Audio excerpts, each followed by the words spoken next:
জাফরাবাদে হরগোবিন্দ দাস চন্দন দাস খুনে ১৩ জনকে দোষী সাব্যস্ত।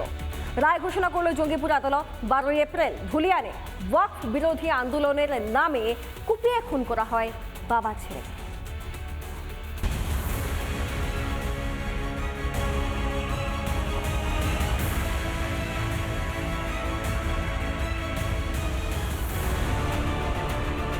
মুর্শিদাবাদে হিংসার আগুনে পুড়ে খাক হয়ে যায় হিন্দুদের ঘরবাড়ি।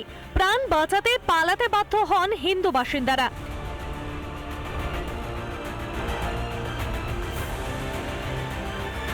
প্রাণ গিয়েছিল বাবা ছেলে। জাফরাবাদে বাড়ি থেকে বের করে কুপিয়ে খুন করা হয় হরগোবিন্দ চন্দন দাসকে। সেই ঘটনায় এবার ১৩ জনকে দোষী সাব্যস্ত করল জঙ্গিপুর আদালত। মঙ্গলবার সাজা ঘোষণা হতে পারে। গত ১২ এপ্রিল শামশেরগঞ্জের বিভিন্ন এলাকায় ওয়াকফকে নিয়ে যে অশান্তির ঘটনা ঘটে, সেই অশান্তির ঘটনার ফলেই শামশেরগঞ্জের জাফরাবাদ গ্রামের বাবা হরগোবিন্দ দাস এবং ছেলে চন্দন দাসকে নৃশংসভাবে কুপিয়ে খুন করা হয়। এই ঘটনার তদন্তে সিট গঠন করেছিল পুলিশ। সিট এলাকার সিসিটিভি ফুটেজ থেকে শুরু করে প্রত্যক্ষদর্শীদের বিবরণ, মোবাইল টাওয়ার লোকেশন ট্র্যাকের মাধ্যমে তদন্ত এগিয়ে নিয়ে যায়। ১৩ জনকে এই ঘটনায় গ্রেফতার করা হয়েছিল। এরপরে বিচার প্রক্রিয়া শুরু হয়। সোমবার এই মামলার রায় ঘোষণা করেন বিচারক অমিতাভ মুখোপাধ্যায়। ১৩ জনকেই দোষী সাব্যস্ত করেন তিনি।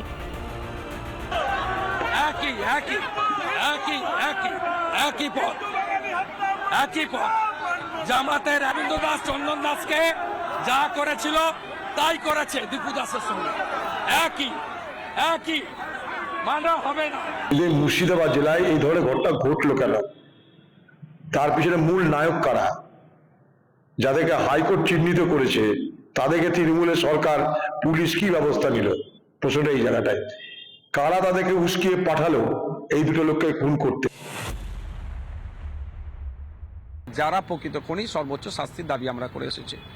আজকে জঙ্গিপুর আদালত তাদেরকে দোষী সাব্যস্ত করেছে। এর প্রশ্ন হচ্ছে এটা আমার, যে পশ্চিমবাংলায় ল অ্যান্ড অর্ডার কোথায় যাচ্ছে?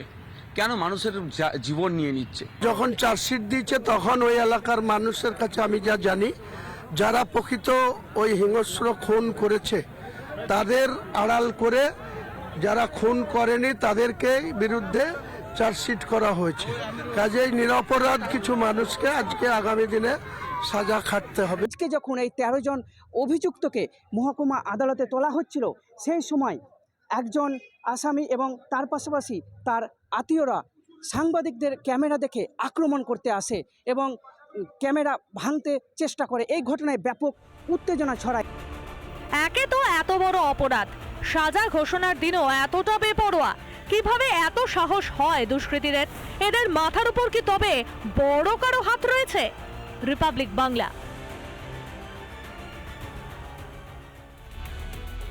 নানা ধরনের কন্টেন্ট দেখার জন্য লাইক করুন, শেয়ার করুন আমাদের ফেসবুক পেজ, সাবস্ক্রাইব করুন আমাদের ইউটিউব চ্যানেল।